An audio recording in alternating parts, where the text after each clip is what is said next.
नमस्कार दोस्तों, आज हम बात करेंगे क्लास 10 की प्रश्नावली 1.3 के बारे में। ठीक है, हमने पिछली दो प्रश्नावली 1.1 और प्रश्नावली 1.2 को पूरी तरह से कवर कर लिया है। ठीक है, चलो तो बिना देरी के शुरू करते हैं। बात करें आपके प्रश्नावली 1.3 के पहले क्वेश्चन की, तो इसमें दे रखा है सिद्ध कीजिए कि कड़ी में 5 एक अपरिमेय संख्या है। सिद्ध करना है कि कड़ी में 5 एक अपरिमेय संख्या है। ठीक,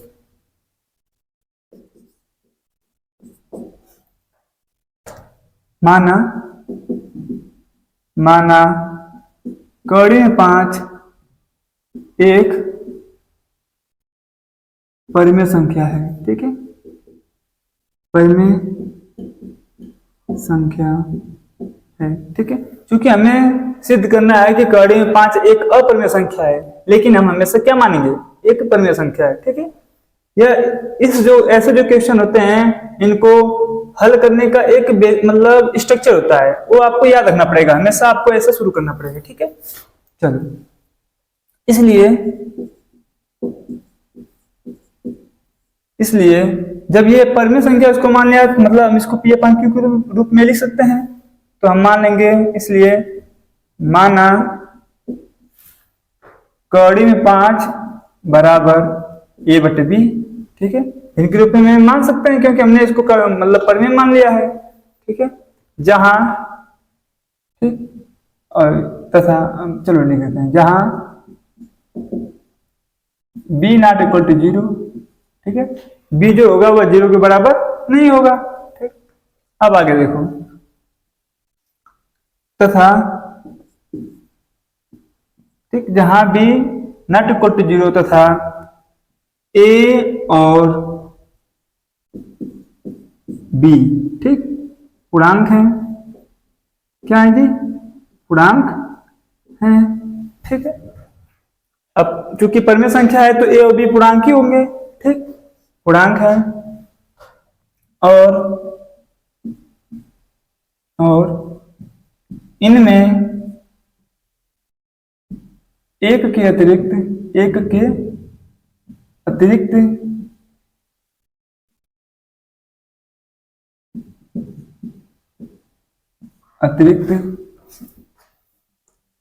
कोई उभयनिष्ठ गुणनखंड नहीं है। ठीक है, गुणनखंड नहीं है। ठीक है, जब ए बटे बी के रूप में है तो इनके बीच में कोई भी उभयनिष्ठ गुणनखंड नहीं रहेगा। ठीक है, ऐसे मान लो कि जैसे 3/5 हो गया, ठीक 7 बटे या फिर 4/11 हो गया, ऐसे इस टाइप का। ठीक है, देखो क्योंकि अगर हम ये बोल दें 8/10 तो इसको जब काट देंगे तो आपका आएगा संक्षिप्त रूप में 4/5। ठीक है, इसे हम कहते हैं परिमेय संख्या। ठीक, चलो अब आप ऐसे न बोलोगे कि इनमें एक के अतिरिक्त कोई उभयनिष्ठ गुणनखंड नहीं है। ऐसे बोल सकते हो कि ए और बी सअभाज्य संख्या है, क्योंकि सअभाज्य संख्याएं हम उन्हें ही बोलते हैं जिनका एचसीएफ 1 हो, या फिर ये बोल सकते हैं कि जिनका गुणनखंड 1 के अतिरिक्त कोई दूसरा नहीं हो। ठीक है, चलो आगे चलेंगे। आगे देखो, इस चीज का हम इस साइड जब पक्षांतर करेंगे, यानी बी को जब इस साइड लेकर आएंगे तो गुणा करेगा कड़ी के 5 में, तो हो जाएगा हमारा कड़ी में 5 बी बराबर ए। इसको हम मान लेंगे समीकरण 1। ठीक है, चलो आगे देखो, आगे इन दोनों साइड का हम स्क्वायर कर देंगे। जब स्क्वायर करेंगे तो देखो कड़ी में 5 का स्क्वायर होगा तो 5 हो जाएगा, और बी का स्क्वायर करेंगे तो बी का स्क्वायर हो जाएगा बराबर ए का स्क्वायर। ठीक है जी, अब देखो अगर मैं ये बोलूं कि आपको लिखा गया है 50, ठीक है 50, ठीक, और इस साइड आपको लिखा गया है 5, ठीक, तो यहां पर बोल दोगे आप, या फिर यहां पर मान लो लिखा गया है 5 गुणे कितना हो जाएगा 10। ठीक है, अर्थात आपको ये पता चलेगा कि इसका एक गुणनखंड अगर 5 है, ठीक है, तो 5 से इसमें पूरी भाग जाएगी। या फिर ये बोल सकते हैं कि 5 50 को विभाजित करेगा, ठीक है, क्योंकि जो 5 और 10 है दोनों 50 के गुणनखंड है, ठीक। या फिर हम ये भी बोल सकते हैं कि जो 10 है वह 50 को विभाजित करेगा, ठीक। इस तरीके से देखो a का गुणनखंड a मतलब a स्क्वायर का गुणनखंड आपको दिख रहा है b स्क्वायर और 5, यानी जो 5 है वह a स्क्वायर को विभाजित करेगा, ठीक है। तो हम लिख देंगे जब इस रूप में है तो अतः 5 a स्क्वायर को विभाजित करेगा, ठीक है जी। जब a स्क्वायर को विभाजित करेगा तो a को भी विभाजित करेगा, ठीक है। इसलिए 5 a को विभाजित करेगा, ठीक है जी। इसको हम मान लेंगे समीकरण 2, ठीक। 5 a को विभाजित करेगा, इसको हम मान लेंगे समीकरण 2, ठीक है। चलो अब देखो अगर मैं ये बोलूं कि 50 का, ठीक, 50 का एक आपको भाजक पता है, यानी एक इसका गुणनखंड पता है कि मान लो 25 है, ठीक है, मान लिया हमने 25 है, ठीक। जब आपको, या फिर मान लिया हमने 2 है, ठीक है, इसका हमें एक मतलब एक इसका गुणनखंड हमें पता है कि इसका एक गुणनखंड 2 है, ठीक। तो आप इसको इस रूप में लिख सकते हो 2k, ठीक, क्योंकि k क्या है यहाँ पर एक कोई पूर्णांक है जो 2 में गुणा किया है और 50 आ गया है, ठीक है, क्योंकि कुछ ना कुछ इसमें गुणा करेगा 2 में तभी 50 आएगा, ठीक। उसके जगह हमने मान लिया k गुणा किया है। अगर k के मान की बात करें तो ये इस साइड से जब इस साइड भाग करेगा तो k बराबर आ जाएगा आपको 25, यानी k की वैल्यू की बात करें तो 25 होगा, क्योंकि हम यहाँ पर केवल पूर्णांक बोले हैं। अगर या फिर हम डायरेक्ट मतलब ये बोल दे रहे हैं कि कुछ ना कुछ यहाँ पर गुणा किया है जिसे हम k मान चुके हैं, k क्या है यहाँ पर एक पूर्णांक है। इस प्रकार हम यहाँ पर भी इसको भी लिख सकते हैं, ठीक, क्योंकि जब a विभाजित कर रहा है इसे तो इसका अब, ठीक है, अब माना, ठीक है, जब a इसको विभाजित कर रहा है तो इसको हम लिख सकते हैं a k के रूप में, सॉरी 5 विभाजित कर रहा है तो इसको हम लिख सकते हैं 5k के रूप में, ठीक है। देखो इसलिए माना a बराबर, ठीक, a को 5 विभाजित कर रहा था यानी 5 और कुछ ना कुछ इसका गुणांक आएगा तभी इतना वैल्यू आएगा, क्योंकि ये इसका भाजक है, ठीक, ये हो जाएगा 5k, ठीक है। आप देख सकते हो अगर हम ये बात करें ये भाज्य होता तो ये भाजक और ये भागफल, और भाजक और भागफल का हम गुणा करते हैं तो भाज्य आता है, ठीक है, क्योंकि ये पूरे मतलब जब विभाजित इसको कर रहा है तो शेष की बातें नहीं है इसमें, ठीक है। इतना हो गया, ठीक। समीकरण, चूंकि समीकरण 1 से, ठीक है, 1 से देखो समीकरण 1 से हमें क्या पता चल रहा है कि a बराबर कड़ी में 5 b, ठीक है। समीकरण 1 से कड़ी में 5 बराबर b, a बराबर कड़ी में 5 b रखने पर, ठीक है, रखने पर जब इसमें रखेंगे a का मान तो ये हो जाएगा हमारा कड़ी में 5 b बराबर 5k, ठीक है जी। यहाँ तो कोई दिक्कत नहीं होनी चाहिए। अब देखो एक काम करेंगे हम फिर से दोनों साइड दोनों पक्षों में स्क्वायर कर देंगे, ठीक है। जब स्क्वायर करेंगे दोनों पक्षों का तो ये हो जाएगा हमारा 5 का स्क्वायर करेंगे मतलब कड़ी में 5 का स्क्वायर करेंगे तो ये हो जाएगा 5 और b का स्क्वायर करेंगे तो b स्क्वायर, ठीक, बराबर 5 का स्क्वायर करेंगे 25 हो जाएगा और ये हो जाएगा k का स्क्वायर। देखो 5 से 25 को काट देंगे तो 5 हो जाएगा, यानी b स्क्वायर बराबर हम बोल सकते हैं 5k स्क्वायर, ठीक है। यहाँ पर आप एक लाइन हम मिस कर दिए, ठीक, इतना हो गया जहां k कोई पूर्णांक है, k कोई पूर्णांक है, ठीक है जी। ये चीज लिख लेना आप, ये चीज हो गया, ठीक। अब देखो अभी काम करते हैं हम ऊपर से मिटा देते हैं और वो लिखते हैं, ठीक है जी। ये वाला हिस्सा मिटा देता हूं,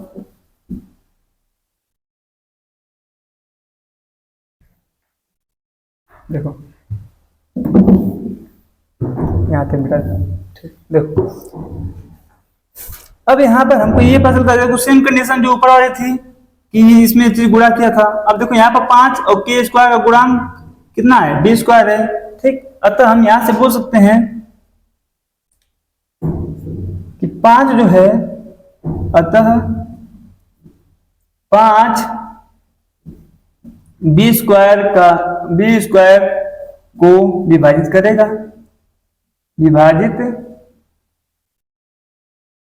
करेगा, क्यों करेगा, क्योंकि उसी का एक खंड है। ठीक है, जब उसी का खंड है तो उसको विभाजित करेगा ही करेगा। ठीक है, इसलिए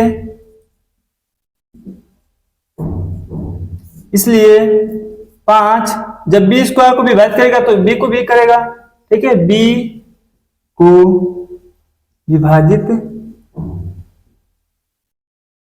करेगा। ठीक है जी, करेगा।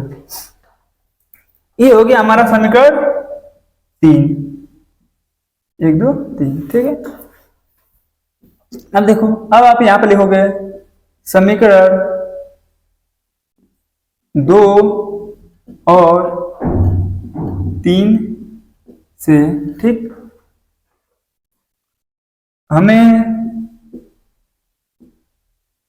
यह पता चलता है,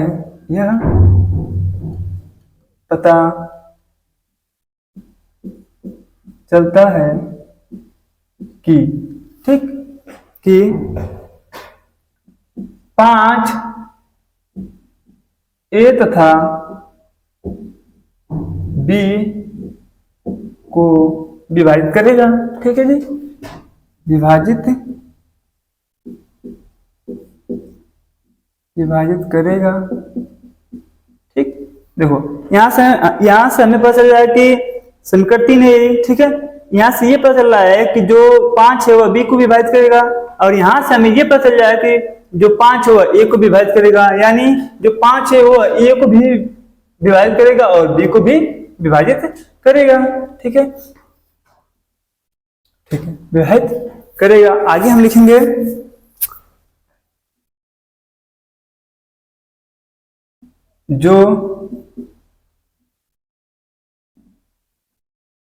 जो हमारी कल्पना, ठीक है, क्या कल्पना थी, ए तथा बी का एक के अतिरिक्त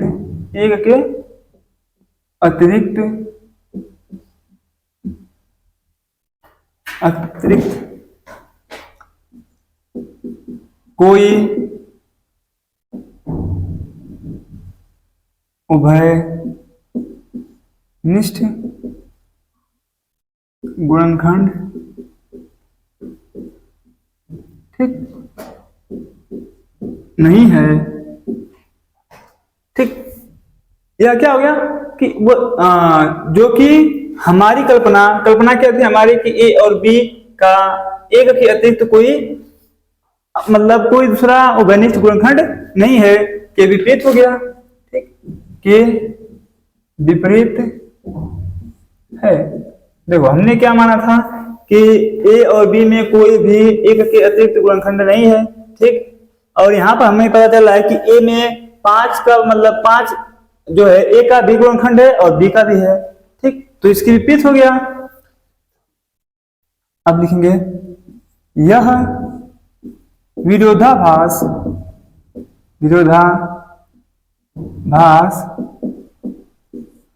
हमारे त्रुटिपूर्ण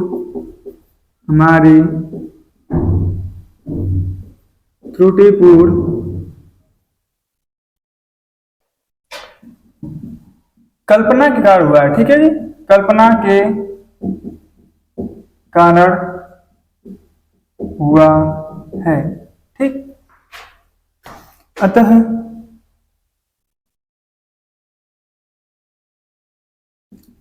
त्रुटिपूर्ण कल्पना के कारण हुआ है। और त्रुटिपूर्ण कल्पना क्या थी हमारी, कि कड़ी में 5 एक अपरिमेय संख्या है।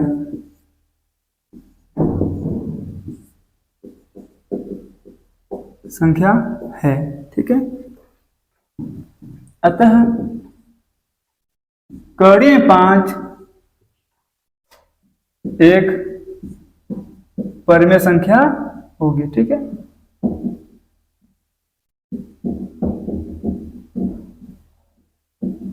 सुनो, देखो जी, हमने चूंकि माना था कि ए और बी में एक अतिरिक्त, मतलब एक के अतिरिक्त तो कोई भी उभयनिष्ठ गुणनखंड नहीं है, और यहाँ पर हमें पता चल गया कि एक के अतिरिक्त हमारा 5 भी मिल रहा है, दोनों में जो गुणनखंड है, ठीक है। जब 5 मिल गया तो ये हमारी जो कल्पना थी उसकी विरुद्ध हो गया, ठीक है। और क्योंकि हमने जो यह कल्पना जो हमारे ये विरोधाभास आ रहा है, क्यों आ रहा है? क्योंकि हमने गलती मान लिया था कि कड़ी में 5 एक अपरिमेय संख्या है, ठीक। तो इसलिए जब कड़ी में 5 एक अपरिमेय संख्या नहीं है तो क्या माना जाएगा? तो वह एक परिमेय संख्या है, ठीक है। और ऐसे हमारा देखो, ये जो आपका क्वेश्चन है, इसका ये स्ट्रक्चर होता है, फिक्स होता है, ठीक। इसको आपको समझो कि रखना पड़ेगा एक तरह से। कई प्रश्न लगाओगे इस तरह तो आपको मतलब आज हो जाएगी हाँ कि ऐसे करना है, ठीक। स्टेप बाय स्टेप ये सब करना पड़ता है, ठीक। चलो, तो ऐसे ही लगेगा और आपको ज्यादा दिमाग नहीं लगाना इसमें, आपको रखना है समझो एक तरह से, ठीक है। चलते हैं अगले क्वेश्चन पे।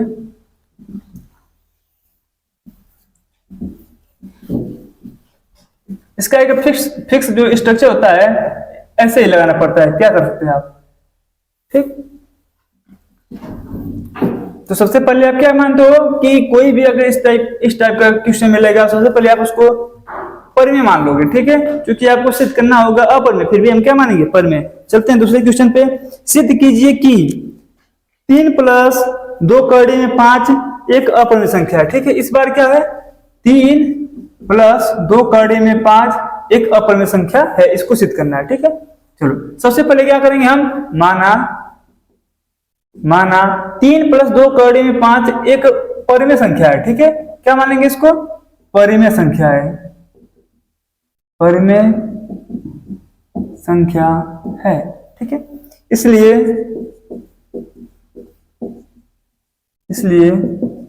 माना, ठीक है। क्या मानेंगे कि भैया 3 + 2 कड़ी में 5 को हम किस रूप में लिख सकते हैं? a/b के रूप में है, ठीक है। जहां b ≠ 0, ठीक। जो आपका b है वह 0 के बराबर नहीं है, तथा a और b, ठीक, एक पूर्णांक है,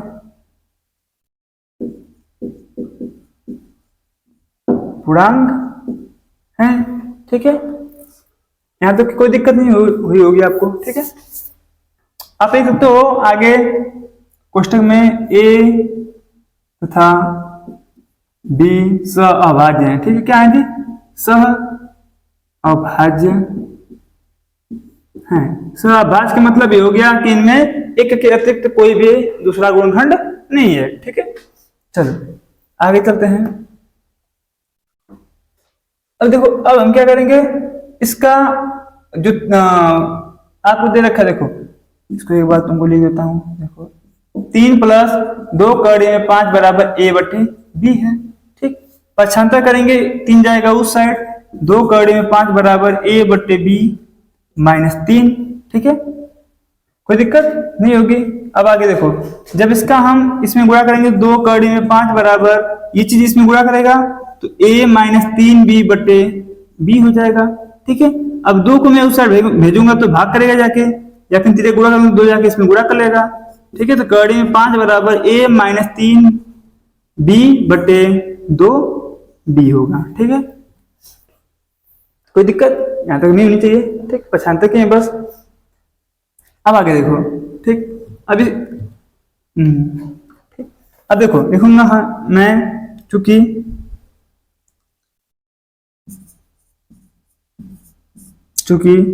a तथा b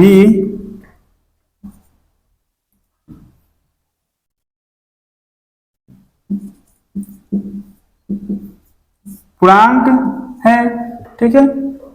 इसलिए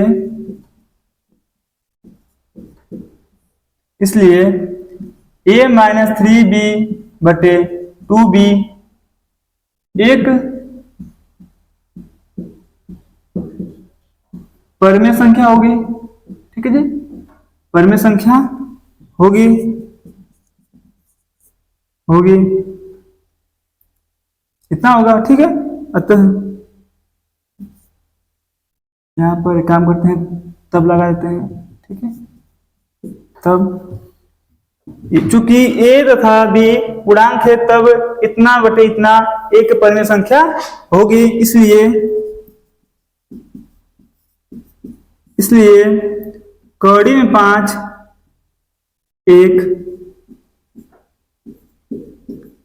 परमेय संख्या होगी, ठीक है, परमेय संख्या होगी, ठीक है। देखो आप देख सकते हो कि यहाँ ये जो a है वो पूर्णांक है, b जो है पूर्णांक है, यहाँ भी पूर्णांक है, और जब पूर्णांक बटे पूर्णांक होता है तो हमारी परमेय संख्या होती है। अतः ये जो हिस्सा है ये हमारे अनुसार की परमेय संख्या हो गई, ठीक है। जब ये परमेय संख्या है तो आप अगर ऐसे लिखते हो किसी से मतलब इसके बराबर इतना है तो दोनों मतलब बराबर ही होंगे, तो जब ये परमेय है तो ये भी परमेय होगा, ठीक। यहाँ से हमको ये पता चल रहा है कि ये परमेय है तो ये भी हम बोल देंगे परमेय है, ठीक है। आगे देखो, हमें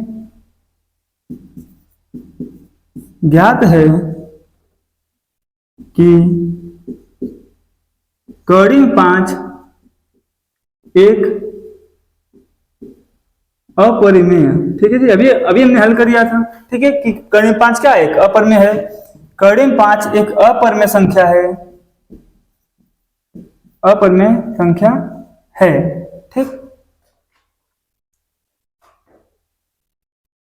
अब देखो यह या फिर आप बोल सकते हो, ठीक, एक अपरिमेय संख्या है जो हमारी कल्पना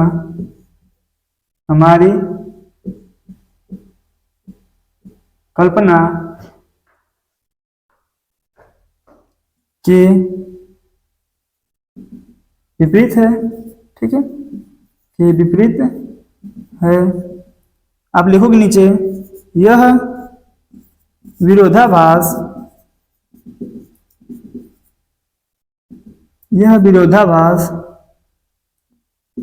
हमारे त्रुटिपूर्ण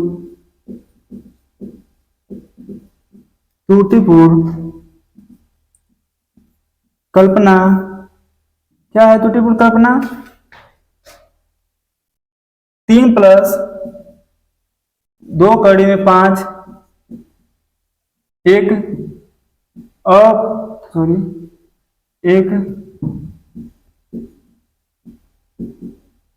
परमेय संख्या है, ठीक। के कारण हुआ है,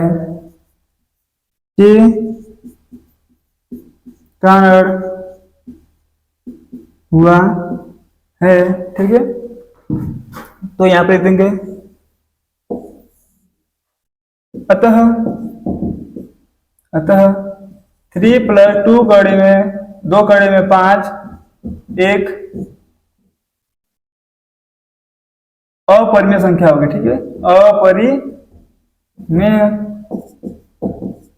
संख्या है, ठीक है। देखो जब चूंकि हमारा ये हमने गलत कल्पना किया था कि यह एक परमेय संख्या है, तो जब ये गलत कल्पना तो सही कल्पना क्या होगी हमारी, यानी सही क्या होगा कि ये एक अपरिमेय संख्या होगी, ठीक है। अतः इस प्रकार हमारा ये वाला क्वेश्चन हल हुआ, ठीक है। चलते हैं अगले क्वेश्चन पे।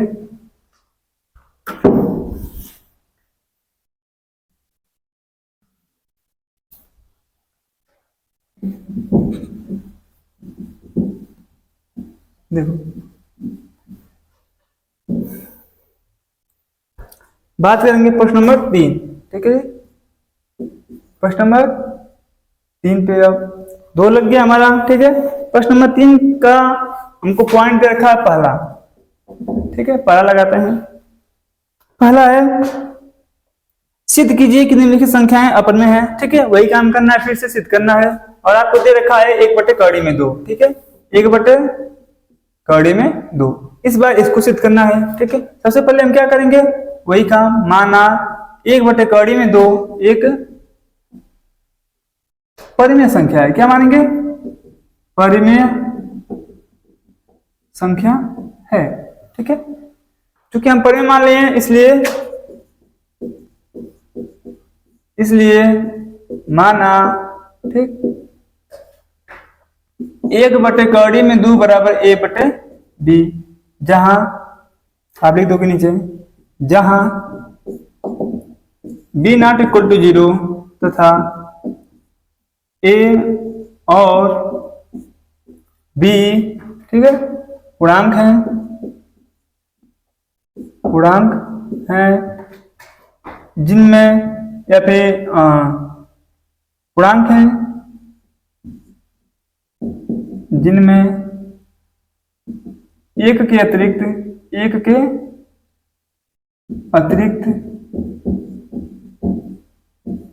अतिरिक्त कोई उभयनिष्ठ गुणनखंड नहीं है। ठीक है, कोई उभयनिष्ठ गुणनखंड नहीं है।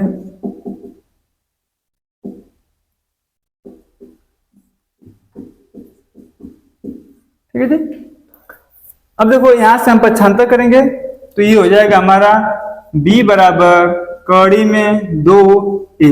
ठीक है, इसे हम समीकरण 1 मान लेंगे। ठीक है जी, समीकरण 1 मान लिए, दोनों साइड का स्क्वायर करने पर, ठीक है, आप लिख भी सकते हो कि दोनों पक्षों का वर्ग करने पर। ठीक, ये हो जाएगा हमारा b² बराबर 2a²। ठीक है, यहां से हमें ये पता चलता है, अतः 2a², सॉरी, यहां पर किसका गुणांक है, जो b² है उसका ये दोनों गुणांक हैं, अतः 2b² को विभाजित करेगा। ठीक है जी, विभाजित करेगा। ठीक, अतः आगे हम बोल सकते हैं, इसलिए, ठीक है जी, इसलिए 2b को विभाजित करेगा। ठीक है जी, विभाजित करेगा, और ये हमारा समीकरण हो गया 2। ठीक है, देखो सेम जिस तरीके से हमने फर्स्ट वाला क्वेश्चन लगाया था वैसे ये भी लगेगा। ठीक है, करेगा। आगे देखो, इतना हो गया। ठीक है, अब यहां पर हम मानेंगे, अब माना, ठीक है, अब माना क्या मानेंगे, ये जो हमारा b² था, ठीक है, या फिर b जो है, b का जब गुणांक हमारा 2 है तो 2 के बोल सकते हैं इसको। ठीक है जी, 2 के। ठीक, दोनों साइड के हम क्या कर देंगे, आप एक काम करो, समीकरण 1 से, ठीक, b बराबर क्या दे रखा है यहाँ पे, देखो समीकरण 1 b बराबर कड़ी में 2a। ठीक, समीकरण 1 से b बराबर कड़ी में 2a रखने पर, ठीक है जी, रखने पर क्या हो जाएगा, हमारा b की जगह इसको रख देंगे, तो कड़ी में 2a बराबर 2k, दोनों साइड क्या कर देंगे हम स्क्वायर, यहां से हो जाएगा 2a² बराबर 4k²। ये चीज हो जाएगा। 2 से जब इसमें भाग करेंगे 4 में, ठीक, क्योंकि ये जब उस साइड जाएगा तो भाग करेगा 4 में, तो जब 4 में भाग करेगा तो 2 बार जाएगा, यानी हम बोल सकते हैं a² बराबर 2k²। ठीक है, अब देखो यहां पर, अब a² का गुणांक हो गया 2, अतः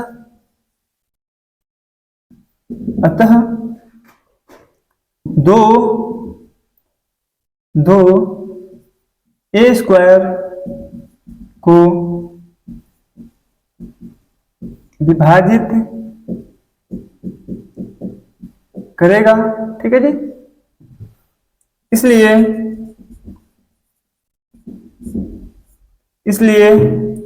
2a को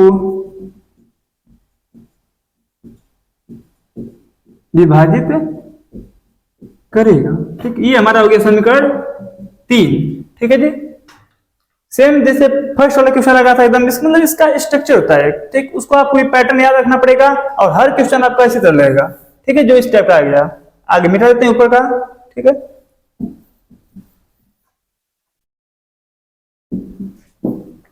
देखो करेगा समीकरण 2 और 3 से, ठीक है, 3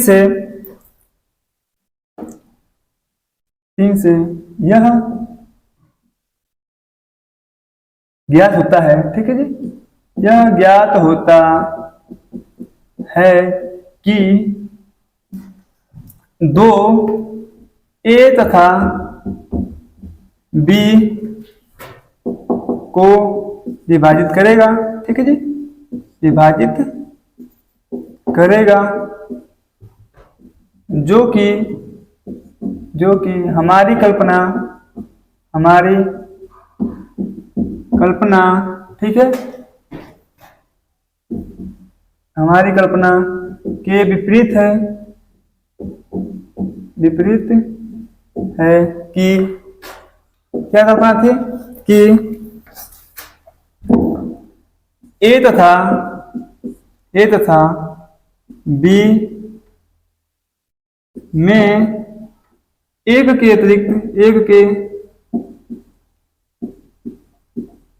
अतिरिक्त कोई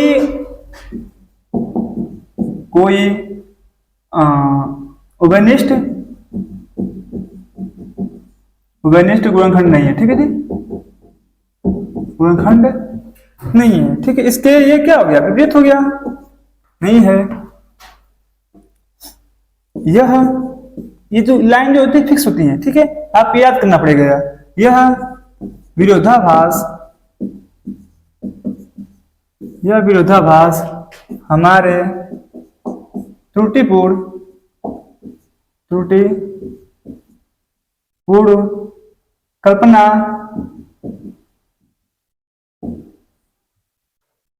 कल्पना के कारण हुआ है,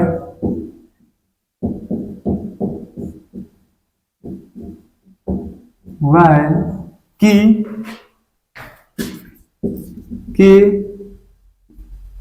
एक बटे कड़ी में 2 एक परिमेय संख्या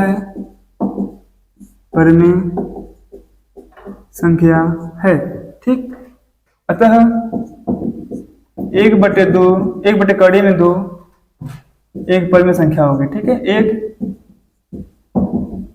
परिमेय संख्या है, ठीक है जी, ये हो गया हमारा प्रूफ, ठीक है जी। चलो आगे चलते हैं क्वेश्चन नंबर इसके तीसरा के दूसरे पार्ट में, ठीक है, क्वेश्चन नंबर 3 के दूसरे के पार्ट में, यानी सेकंड क्वेश्चन पे, ठीक है। चलो ये जो होता है आपका फिक्स पैटर्न होता है, इसको आपको याद करना पड़ेगा, इसके लिए कोई दवाई नहीं है, ठीक। आगे देखो,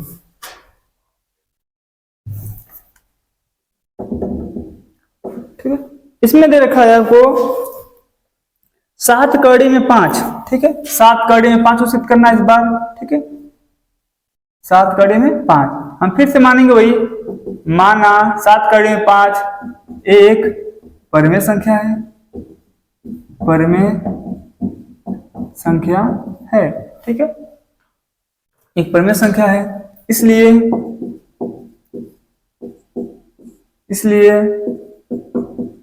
माना 7 कड़ी में 5 बराबर a बटे b, जहां b नॉट इक्वल टू 0 तथा a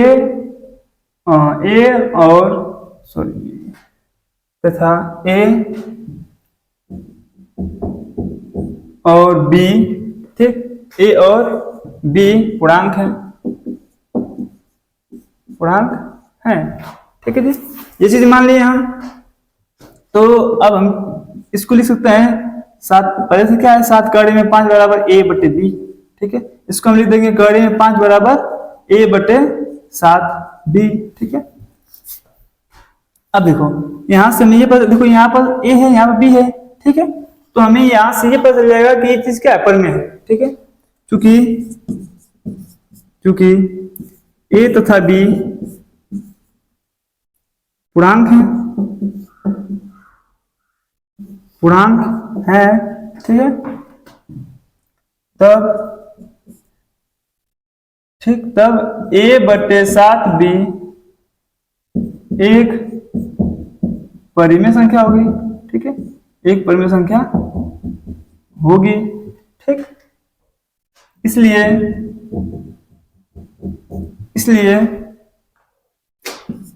कड़ी में 5 एक परिमेय संख्या होगी, ठीक है, परिमेय संख्या होगी, ठीक है जी। क्योंकि जब इसको हम परिमेय बोल देंगे तो इसी के बराबर तो ये है, तो जब इसको हम परिमेय बोलेंगे तो इसको भी बोलेंगे, ठीक। हमें ज्ञात है कि कड़ी में 5 एक अपरिमेय संख्या है, ठीक है जी, जो कि हमारी कल्पना के विपरीत है कि कड़ी में नहीं 7 सॉरी जाओ, ठीक है जी, जो कि हमारे कल्पना के विपरीत है कि कड़ी में 5 एक परिमेय संख्या है, ठीक है जी, एक परिमेय संख्या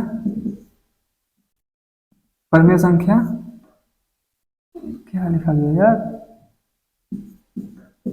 संख्या है, ठीक है। चलो इसके क्योंकि हमने यहाँ पर जो मान चुके हैं, अब इस तरीके से हमारा आ गया कड़ी में 5 एक परिमेय संख्या है, और हमें ज्ञात है कि कड़ी में 5 एक अपरिमेय संख्या होती है। तो ये चीज जो है हमारे इस वाली कल्पना के विपरीत हो गया, ठीक है। यह आगे हो गया, यह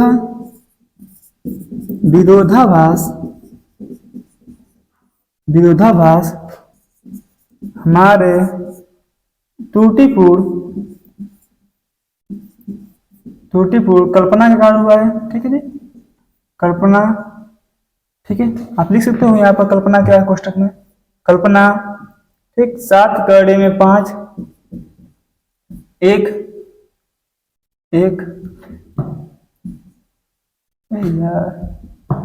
परिमेय संख्या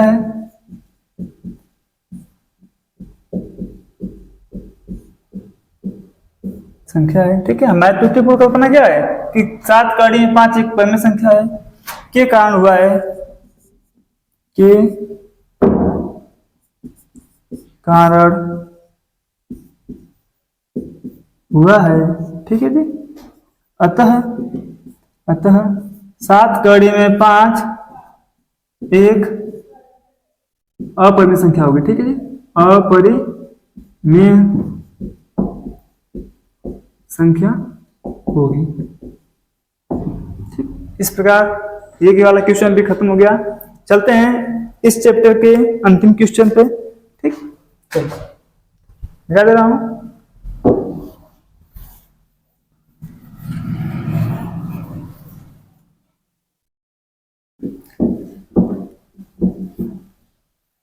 ठीक, क्वेश्चन नंबर 3 का तीसरा क्वेश्चन, ठीक है। चलो आ जाओ। इसमें दे रखा है 6 प्लस कड़ी में 2, ठीक है, 6 प्लस कड़ी में 2 को इस बार सिद्ध करना है, ठीक है। फिर वही काम करेंगे हम, माना इतना एक परिमेय संख्या है, एक परिमेय संख्या है, ठीक है। इसलिए माना, ठीक, माना 6 प्लस कड़ी में 2 बराबर a बटे b, ठीक, जहां b नॉट इक्वल टू 0 तथा ए और बी पूर्णांक है, पूर्णांक है, ठीक है जी। चलो ये चीज हमने मान लिया। अब देखो आगे इसका पक्षांतर करेंगे हम, 6 को जब ले जाएंगे उस साइड तो ये हो जाएगा हमारा कड़ी में 2 बराबर ए बट्टे बी माइनस 6, उस साइड जाएगा तो घट जाएगा, जिससे हम क्या लिख सकते हैं, कड़ी में 2 बराबर ए माइनस, ये चीज इसमें गुणा करेगा 6b बटे b, ये लिख सकते हैं, ठीक। फिर वही काम करेंगे, चूंकि ए तथा बी पूर्णांक है, ठीक। तब a माइनस 6b बटे 6 एक परिमेय संख्या होगी,